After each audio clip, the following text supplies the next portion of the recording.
Tincha bo'l.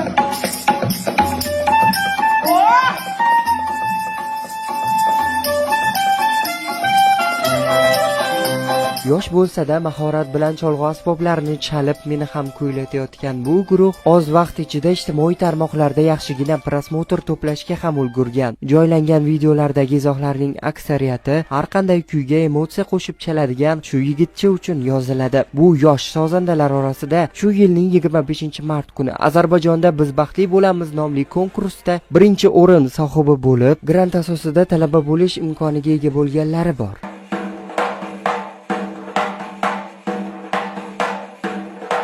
Endi yerda taassurotlarimiz 4 ta davlat bor edi.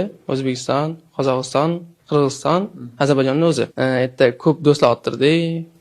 Hammasi yaxshi bo'ldi. Ota-onasi muqimiy teatrda faoliyat olib borayotgan bir vaqtda Dostonbek fortepiano chalishni 1-sinfligidanoq boshlagan.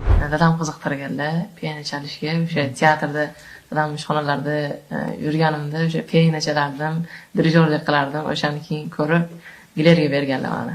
Kelajakdagi orzular, chet elga borish, kompozitor bo'lish.